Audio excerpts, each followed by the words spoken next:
Pipino. At saka sabaw na isda. Kasi tamo. Ano sa picture kamo? Girls, pipino. Ilaw siya matilaw ka? Labi. Ato.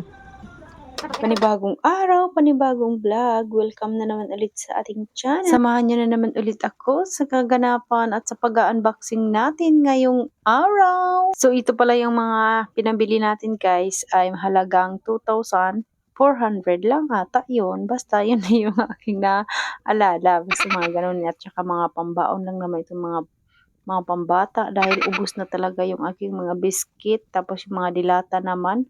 Ayan at konti lang naman yung dinagdag ko. Dalawang klaseng dilata. Yung mabenta lang talaga dito sa ating tindahan. Tapos yung mga biscuit naman na iyan ay ubos na rin dito sa ating tindahan. Kaya ayan lang yung aking mga pinabili-bili. Tapos bumili na nga rin ako ng mga pajibar. No? Lahat ng klase ng pajibar ay binili ko na dahil nga meron dito nagpapagawa ng tindahan. Tindahan ng bahay dito sa likod bahay namin.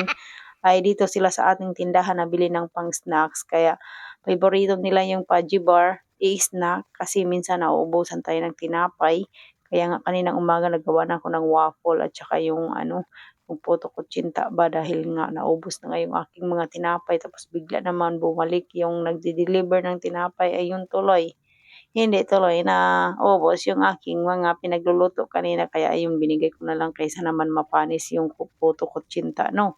Tapos ayan na yung mga pajibar guys. Lahat ng klase ng pajibar ay kumuha na nga ako ng tag-iisang isang balot ba. Ang importante ay meron tayong pajibar na naka-stack. Dahil yan, aking mga lagay ng mga biscuit ay wala na talagang laman, kunti na lang, no?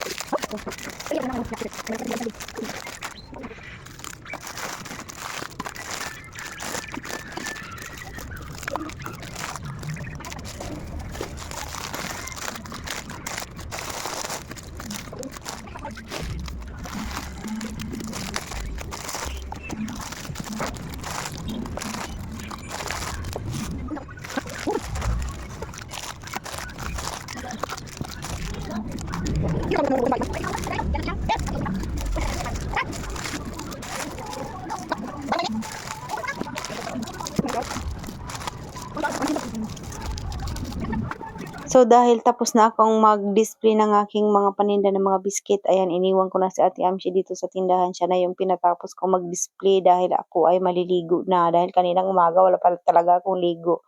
Ayan si Ate Amshi na yung nagtitinda no. At ang tagal umuwi ni Ate Amshi, napagalitan tuloy kasi mag-alas 7 na yan guys umuwi dito no. Nakabahan na kami ni Papa Udon kanina.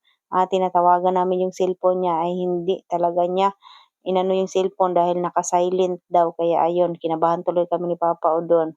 Kaya ayan, pinadisplay ko na at habang nagdi-display nga ay pinapaliwanagan ko nga siya na dapat pagkatapos ng klase niya, yung cellphone niya ay wag niya nang i-silent. Tapos ayan, tapos na akong maligo at bumalik na naman ulit tayo dito sa tindahan para kumain.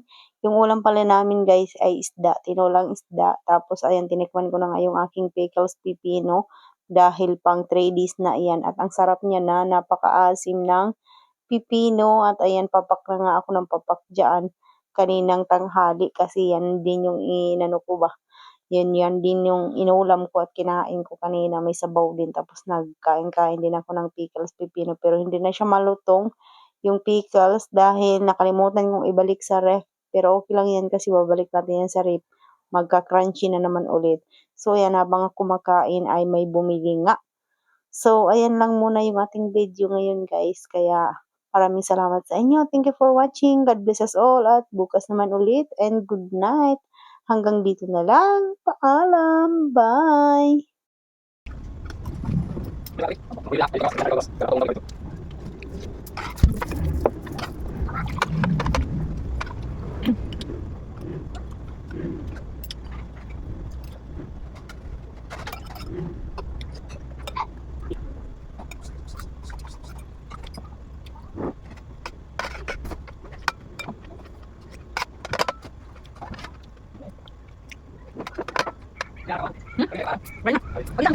Main kuating mo na.